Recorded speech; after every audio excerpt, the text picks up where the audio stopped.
I'm living in this biased world referring to my race. I'm using target practice by the color of my face.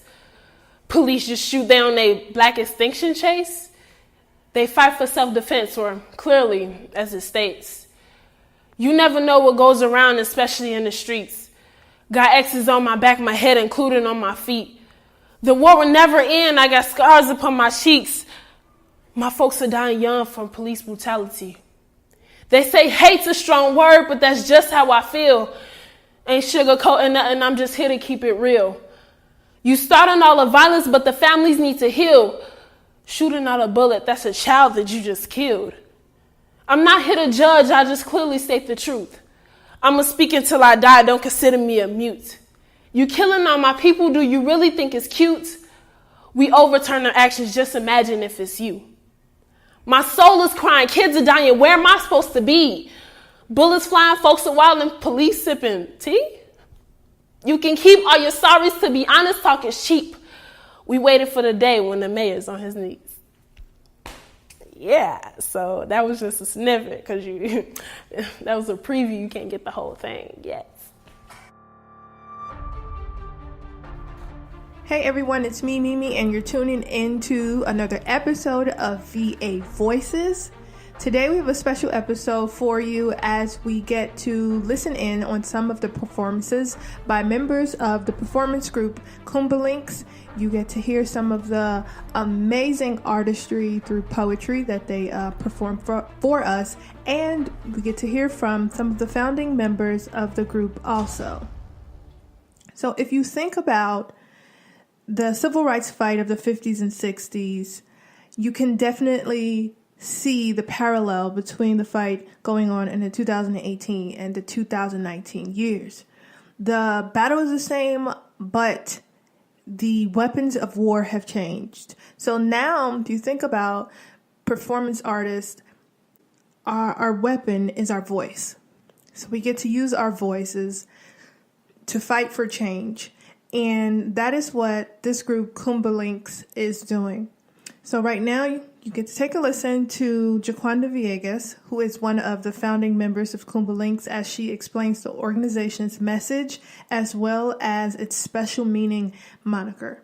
My name is Jaquanda Villegas, and I am one of the co-founders and co-directors of the organization. And my co-founders are Jacinda Bully and Leila Garcia. So Kuumba comes from the Swahili word, which means creativity, and lynx has a double meaning.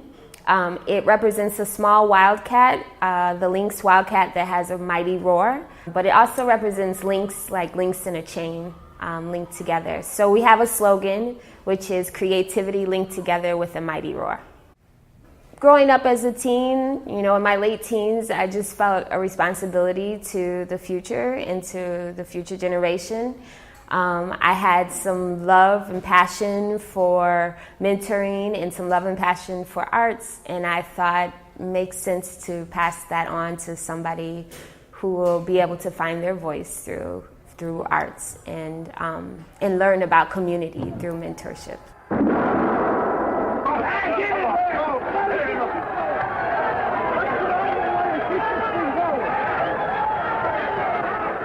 During these marches, King and other demonstrators were struck by bricks and bottles. Well, this is a terrible thing. I've been in many demonstrations all across the South, but I can say that I have never seen, even in Mississippi and Alabama, mobs as hostile and as hate-filled as I've seen here in Chicago. But the march will go on anyway? Oh, very definitely. We're doing stuff with our forms. It isn't just getting here, learning, and going home, but we're actually putting you out into the communities. We are involved in the protests that happen too, citywide, because we want to do like a practice what we preach type thing. So we're not just telling you to be conscious of the world, but we're telling you to let's get active in being conscious, and let's get active in what that means for you as a youth and as an artist, as a conscious artist, to not just hop on your keyboard, but to actually be involved in potential change in our city. You guys, now we're going to hear from 4 of the artists. We'll hear from Evan, who is a former Kuumba Lynx artist that came back to the organization while in college to mentor others. We'll hear from team leaders Darius and Imani. Imani, who has opened the podcast with her poem about police brutality, and we'll hear from fellow member Victor. These are the artistic voices of the past, present, and future revolution. Kuumba Lynx is kind of a safe space, so it provides an atmosphere for young Black and brown kids who may not have an artistic outlet at school, or may not have support from the adults in their life to express themselves in things that aren't math and things that aren't athletics, to come here and do that. What I love about Kuumba Lynx is the fact that it offers platforms for youth, period. So it's youth from different backgrounds, ages, creeds, sexual orientation, religious backgrounds. It doesn't matter. If you have a love for the arts and a love for understanding and learning how to critically analyze the world that you live in through social justice art, then this is the space for you. It was just like, yes, finally doing something that I love every single day. Like it's a commitment, it's a job. Okay, so inside Kuumba Lynx, you come in and you meet so many people that are either just like you or have the same kind of dream, like are pursuing the same thing as you, whether it's going into dance or being a poet, being a producer or MC, being a graph artist, a DJ, photographer. You know, you have all these different elements of hip hop and art, and you come in and you just do those full out with all your heart, like with all the passion you have and all the grit. And you know, people in here, they love to see that. You know, they love to see you do your work and flourish with it. And there's no judgment here, which is a huge thing. You can say that everybody's a respected, just unique individual here. Like there is no you against me or them against us. It's like we're just one big family. Like you can literally go over there to their houses and like go in their fridge and they would not care. That's just how comfortable we are with each other. Being able to express yourself artistically is a lot more positive than we're afforded. Through social media, through protest, you can be a louder voice, a more physical voice, but your art can speak for you and do it peacefully. And so Kuumba Lynx allows you to know how to do that. It allows you to be proud of what you do. It allows you to be proud of anything that you can express outside of your physical being. And so whether that be poetry, painting, graffiti, singing, anything, it allows that. And I think that's invaluable. We like to say that we provide liberation through artistic excellence, and the goal behind that still remains that we need to be able to empower ourselves through the way that we see ourselves, and recognize that our voice comes from our experiences and comes from the challenges that we face in the world, and how do we resist.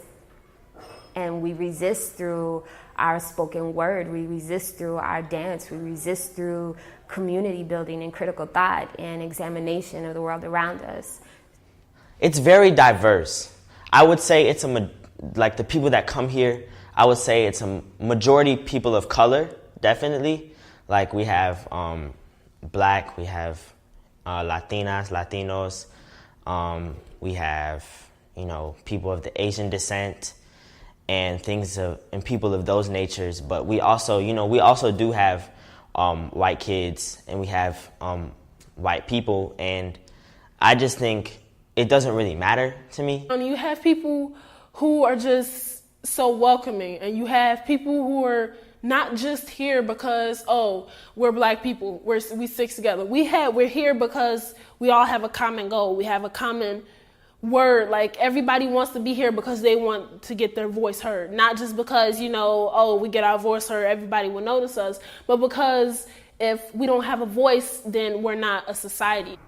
Kuumba Lynx is a safe space. It allows us a space where we can deconstruct who we are, the world around us, and where our place is in it. It allows us to protest artistically and constructively.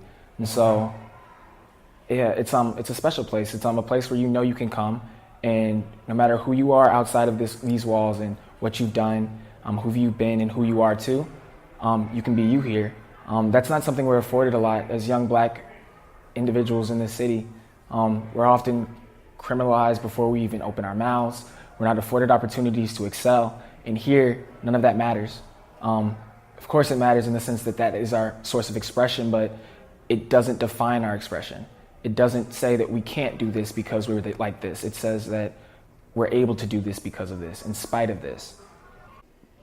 Kuumba Lynx accepted me for who I am, period. And they understood that I was going to come in, I was going to need some work, and I feel like that goes for every youth that enters these doors, that nobody's going to come in perfect. No artist is going to come in perfect, but they give you that nurturing and that love to support you in growth. I feel like if there were more spaces in the world where youth could be who they want to be and be comfortable and know that they're secure in the fact that they can do that and still grow, I feel like the world would be a much better place if there was creative outlets for youth. Because they're taking the arts out of our schools, which I leave my youth no ways to be creative. We do different acting and different singing and different music, interpretation and expression. And so that's what Kuumba Lynx is all about. It's all about just getting a word out there to let people know that we're here trying to make a difference. Like, what are you doing? Like, come along. We're like all family. It doesn't matter if you're white, black, Latino, Muslim, Indian, like you are accepted here. It's not about your skin color, your race, or what school you go to. It's just about if you are willing to put in the work as much as you say you are. Like if you're willing to get down and say, okay, I'm here. Okay, I'm here. Like if you're willing to put in that work, if you're willing to put in that effort, then come along. Like, and nobody is stopping you. Like there's nothing holding you back. It's just, if you want to have a voice as much as you say you do, then yeah. Outside these walls, it's not like that all the time. Oftentimes, we see violence on an everyday basis. We go to schools where we're not afforded the same opportunities, and we know that we're not afforded those opportunities. None of that matters here. I think that's why this space is so special. It provides opportunity like that, where at one point you can be screaming at the top of your lungs, but the other one you can be whispering as soft as possible because your voice still matters, and finding that space where it does still matter. We get to see different lenses of how to be black and how to be Latino or Latinx. There's a large African and Caribbean community up north, whereas out south it's more of a southern kind of feel. You have different types of being black that all kind of come together here. And I think that is something that we're not afforded outside of these walls. We're all categorized as you're this because you look like this, whereas cultural differences, the food we eat, what we're exposed to, the music we listen to, all defines who we are and how we live in this world. And I think that's something we get from each other. You don't have anybody in here who's had the exact same experience as you, but you know that certain things do dictate how you experience things, but they also kind of shift your lens so that you can open up to other things. Guys, let's hear another poem, or spoken word poem, this time from Victor, expressing himself in his relationship with his absentee father. This poem was very touching, and if you listen closely, just really pay attention and listen to every word that Victor is saying. If you don't feel changed after this, then you probably are empty inside. Don't be empty inside, guys. This is Victor. For the first 4 years of my life, I was frolicking this playground my mother created for me. Swing set, seesaw, and slide, there was so much to play on. Once running through the sand pit, I tumbled into a slide. Don't know how it got there or who my mother collaborated with to create it.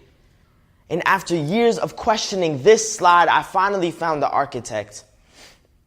He says he loves me. Don't know if I should say it back or smile.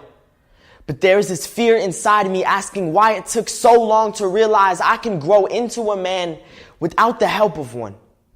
All the endless pushes on swings, games of hide and seek, but there is no winning when it takes 4 years to find someone.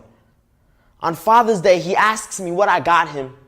When I was standing right there, running on wood chips and concrete, asking for him to play tag with me. The first time I hear my parents fight, I'm stuck between defending my mom and my 6-year-old tears. So I reimagine us at the playground, and I know this one well. I'm atop the tallest slide, look over the ledge to see them both waiting for me at the bottom. My dad catches me like he will never let me hit the ground. This place of play was supposed to hold every year of my life and sturdy my happiness. I dreamed to run on a playground that is built on more than my mother's smile, more than just one slide in my dad's corner. Dad is trying to speak to me like we have everything to speak about. Like he built all the monkey bars I taught myself to climb. This playing field has held many boys with this exact story, where your father creates a snake slide for you, but leaves you to teach yourself how to climb to the top of it. Never taught me how to save all my sorrow for when I'm off the slide. Maybe if I was a little bit less careful on the equipment, he would see how broken I am now. How much I want us to have a relationship like recess. Something I can look forward to every day I wake up. But when he buries my blueprint under his feet, I feel like an accidental piece of construction. Like he built a slide with no intention of teaching me how to make my way down. Swings begin to break. Monkey bars rust. I'm 16 now, and the equipment is so much different.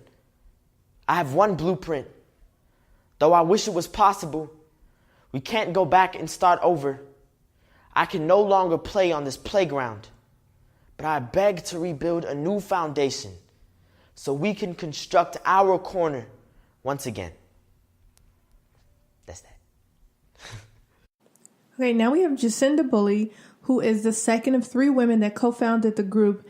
And she's going to explain the organization's origins, how they started, what inspired them to come together, and what she foresees for the group's future. About 20 years ago, myself and 2 other sisters, I think we were about 19, and we decided to create Kuumba Lynx, who had been nurtured by the movement, if you will, whether that was through our parents' affiliations with organizations like the Black Panther Party or the Rainbow Coalition. We were navigating our own identity and our own experiences with white supremacy and oppression through a vehicle called hip-hop. Our mission 20 years ago was to use hip-hop as a tool for social justice and resistance, to empower the youth's voice. After we realized how powerful hip-hop could be, we collectively decided that we wanted to start using it to impact, inspire our own lives and the lives of youth that we were surrounded by every day. So we started an after-school sort of performance hip-hop based program. During the school year, like junior year, they were trying to get us in as much activities as possible so that we have something to put on our college applications, or like applications in the future that we did something productive. And fast forward 5-7 years, we grew. We were able to create spaces in Uptown first and then citywide, where we were engaging with young folks and their families around issues that were relevant to us and doing the work of interrogating race, class, and gender for the purpose of freedom. That's basically what we pretty much do here is hip hop theater.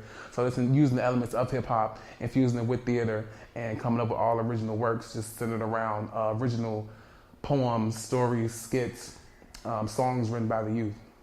And so they get to perform their pieces that they write in the program.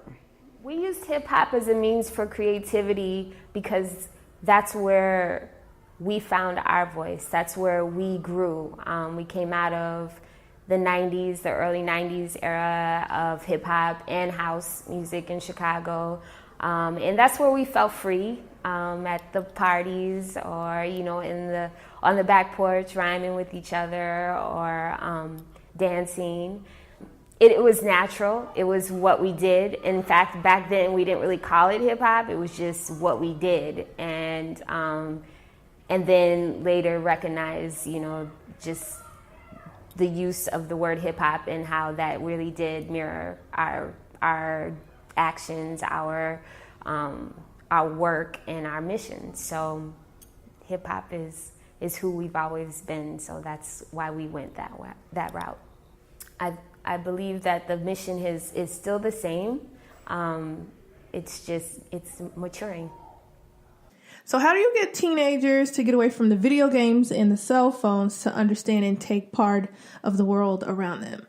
So if you think about it today, if you have a teenager, if you know a teenager, their heads are buried in their phones. You cannot grab their attention unless it's something that's related to social media. The way that you get them to take part in the world around them, just listen right now.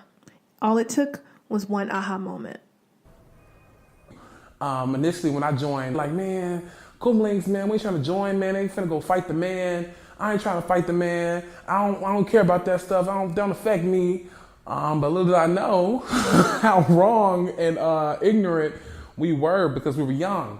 And, we didn't really understand the type of world that we were growing up in. Basically, we talk about humanities, different things that are happening in the world around us, things that pertain to being black and brown right now in our culture and our society.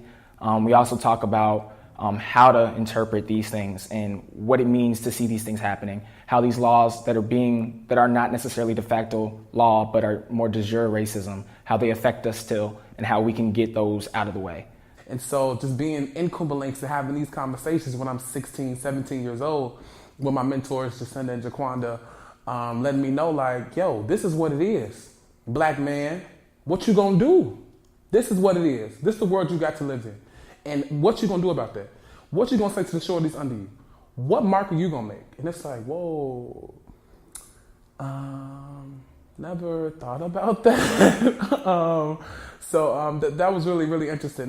So my own experiences in Chicago are very skewed. I definitely grew up in a very privileged family where I was afforded private education and I was afforded teachers that were very open to talk about things happening outside of the comfort zone of what's socially acceptable and what's not and what's morally right. Most of my teachers up until 8th grade were former activists. I went to a school in Hyde Park, Ancona Montessori School, where it was a very open discussion about what was right and what was wrong in terms of protesting and understanding everybody on an equal playing field. That's something that's not afforded to a lot of black and brown kids. Being in this space, I get to discuss realities that may not be my own. And so being a black and brown man in Chicago, it depends on the setting and it depends on where you are. Most of the time, my own experiences are positive, but I'm completely aware that I don't look like the typical African-American male. I'm aware that I'm not from where the typical African-American male is from. And that in itself, and when I go out with my friends or I see different people who may get that, who get negative responses based on how they look, makes me more aware. We like to say that we provide liberation through artistic excellence. And the goal behind that still remains that we need to be able to empower ourselves through the way that we see ourselves, and recognize that our voice comes from our experiences and comes from the challenges that we face in the world, and how do we resist. And we resist through our spoken word, we resist through our dance, we resist through community building and critical thought and examination of the world around us. We have an alumni, her name is FM Supreme, Jessica Disu, and she's like this social justice, peace activist, getting national recognition now. She just recently did an interview where she said, we need to police the police. And so her Twitter and her Facebooks are just going up about people talking about, oh, FM Supreme's a terrorist and blah, blah, just a whole bunch of BS, because she's honestly speaking about how unjust this country is and her opinions and how she's using her art form, which is MCing. She's a rapper as well. She's really dope. But she came up through the program at Kuumba Lynx. I myself, I just produced and directed my own play through Kuumba Lynx called After Midnight, which I'm featuring tomorrow, actually. But it's like they give you the platform and they tell you to run with it.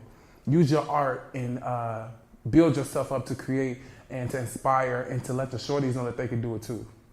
It would seem as though Kuumba Lynx is based around social justice change only, but that's not the case.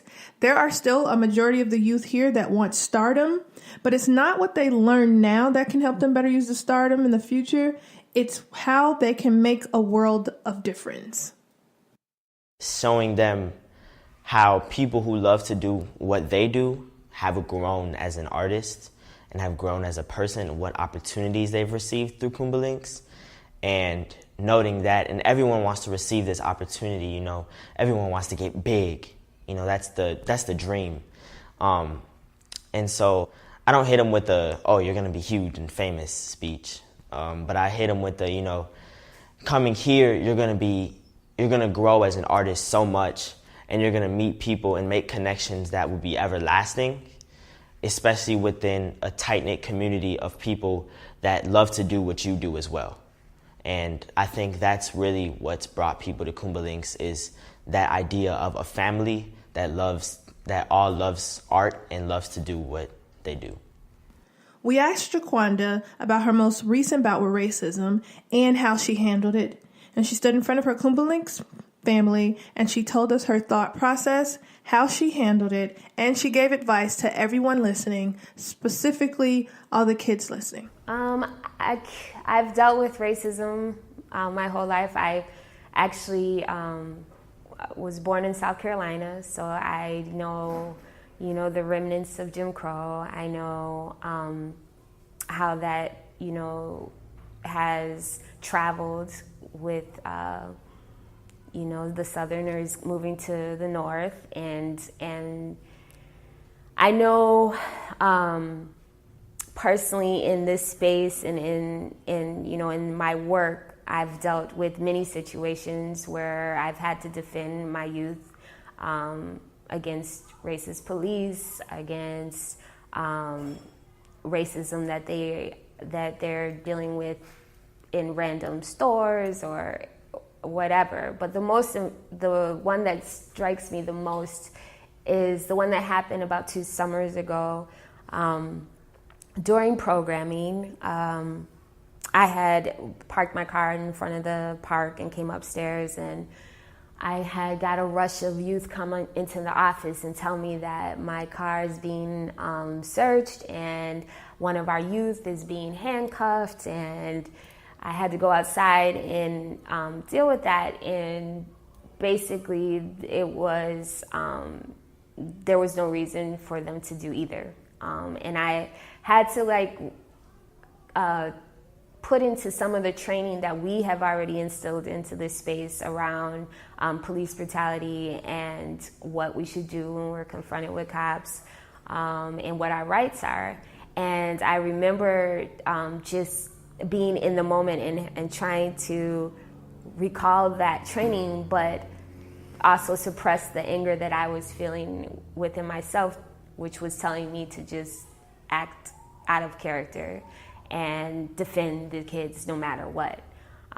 They were called out of their names. They, you know, were manhandled. And in that moment, it was just another sobering moment, you know, just when we're here, you know, 5 days out of the week working with kids, trying to get them to, you know, learn about themselves and survive and thrive, and we're offering all this positive programming, and we're trying to educate them about the systems that, you know, exist around them and could hold them down, and then be placed in the moment with police that are not, you know, doing just by our youth.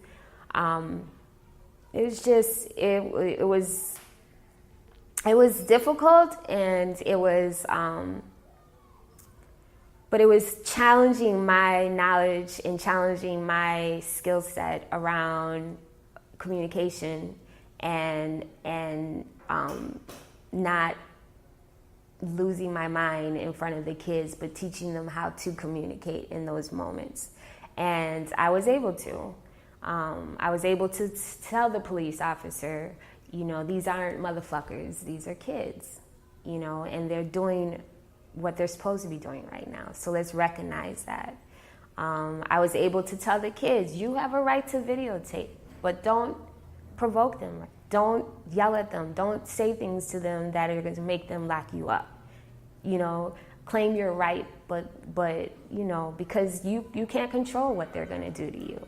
And then I had to go to court with the young man that got arrested and, you know, carried off in the car, and I had to deal with, you know, his family and the police and the judge, and and all of that, But I think it just is what's happening to our kids, and obviously in this last few months, it's always another harsh reminder. But I think what's important for Kuumba Lynx is that we have to continue to give them the tools to be able to deal with what comes at them, whether it be from police or whether it be from each other, and as long as we're continuing to provide trainings and workshops and conversations and walks home and drives home and just like intimate mentorship, I think we're doing what we can do, and I'm good with that.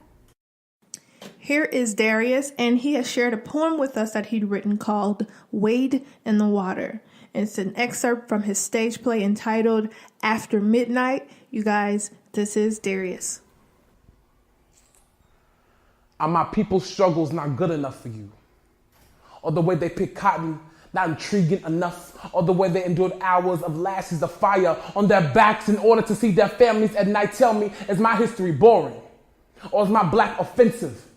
Those 28 days in February is all some of us got. My ancestors have bled on your America's flag long after slavery, suffocating beneath red waters. We're waiting on hands and feet, writing our history on waves, carrying our lineage on backs. You see bullets bounce between ocean currents like middle passages, like black boys floating in pools of blood.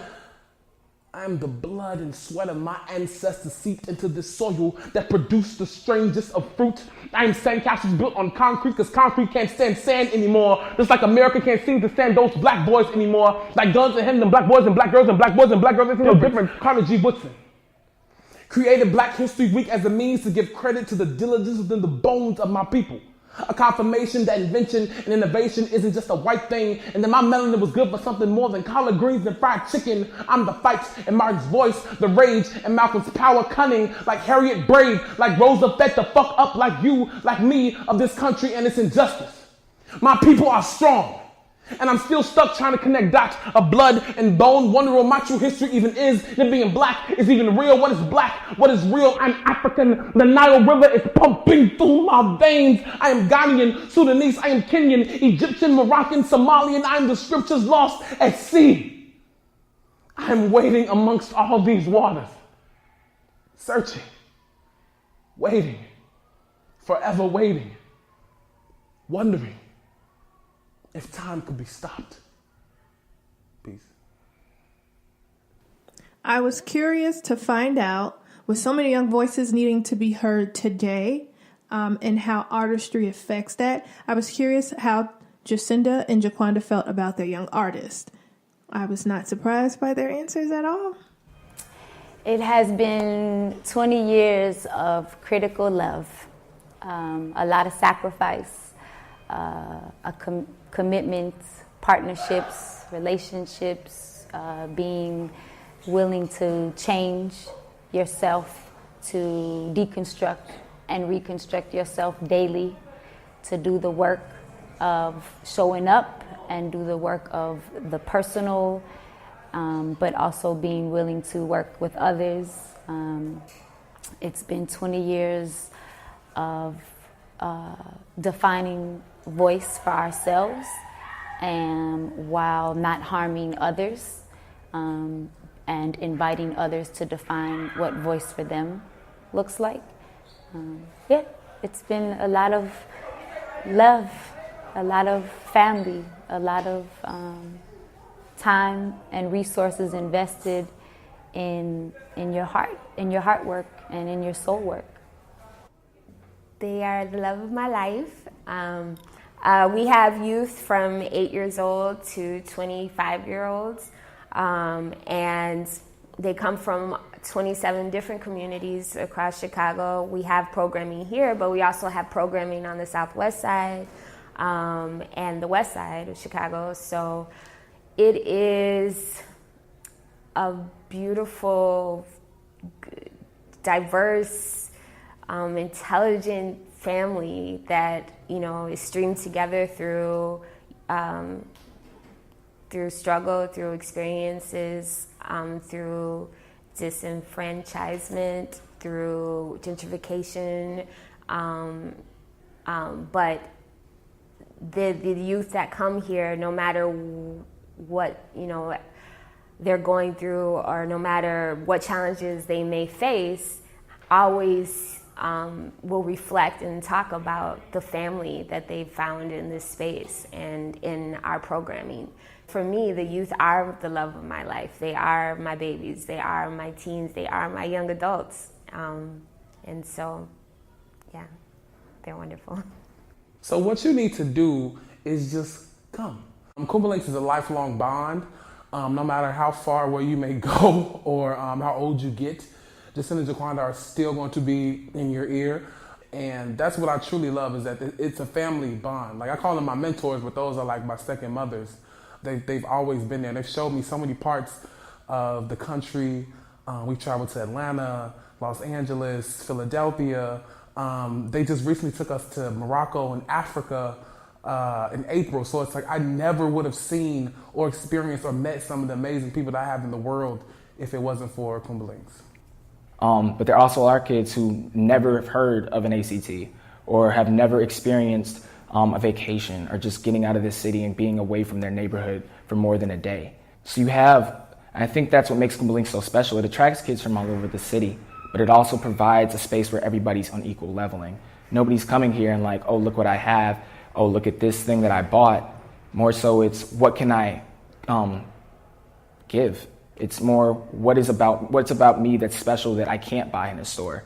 It's what's about us as Black individuals and brown individuals that makes us special, that society doesn't let us see and let us do. It's more so, I think that all these kids do have diverse experiences, and they definitely shape how they express themselves here, but they know they can express themselves here. And I think that's why it's so important to have this space. 20 years from now, I see...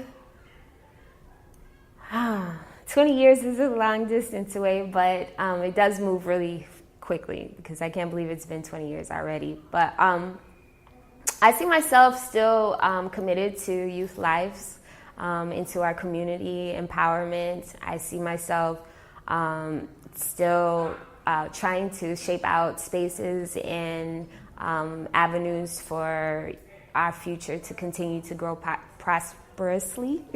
I see Kuumba Lynx existing and being sustainable beyond the next 20 and the next 20. And I see that because I see the youth coming back and really stepping up and taking that 18, 19-year-old position that I had when I was first turned on to being accountable. They have vision, and the vision goes beyond what we could ever vision. So that gives me hope, and I do see that in 20 years from now, this could be. It just has so much potential. Meet the Press, America's press conference of the air, and winner of every major award in its field, is a public affairs presentation of NBC News. Our guest today on Meet the Press is Dr. Martin Luther King, Jr., who led the Civil Rights March from Selma to Montgomery, Alabama. Dr. King, former President Truman, was quoted by the AP as saying that the march from Selma, and this was his word, was silly and can't accomplish a darn thing except to attract attention. Well, first I would say that the march was not silly at all. I would think that the march did more to dramatize the indignities and the injustices that Negro people continue to face in the state of Alabama and many other sections of the South. I think it was the most powerful and dramatic civil rights protest that has ever taken place in the South. And I think it well justified the cost that we put in it. But after all, we know in a nonviolent movement that there are these possibilities, and we go on with the faith that unmerited suffering is redemptive. It is very important that people realize that they can use their voices and their art as a tool. Yes, you can become rich and famous. We all want to be rich and famous. But you can also use your art to change the world. Listen, no one is going to remember who won the Academy Award 10 years ago. I can't remember who won the Academy Award. I can't remember who won the Academy Award last year. But everyone remembers Maya Angelou, James Baldwin, and Langston Hughes. We remember their names because of their important attributes to society, what they gave us. We remember them because their voices were so strong. And you want everyone to remember you. So you have to always use your voice, your artistry, as a tool to change the world. Make sure you all go and support Kuumba Lynx. You can find them on Facebook and Instagram. That's Kuumba Lynx, KUUMBALYNX. Again, find them on Facebook and Instagram. They are also on YouTube. You can just go to YouTube, type in the search bar, and you get to see so many fantastic videos of the artists performing. They are extremely talented. I've watched a few of the videos. I've actually had the pleasure of seeing them perform live in person during an after-school event here in Chicago. So make sure you support Kuumba Lynx. Make sure you are subscribed to VA Voices. We are on Apple Podcasts, SoundCloud, Spreaker, and Stitcher. VA Voices again. Subscribe. Make sure you're tuning in to all the new episodes. And if you would like more information about Kuumba Lynx, or you have other suggestions for artists that you'd like to see featured here on VA Voices, make sure you send me an email. That's mimi@variousartists.tv, meme@variousaRtists.tv. I almost couldn't spell right there. You guys, thanks for tuning in to another episode of VA Voices, and you can catch us next time. Thanks, you guys.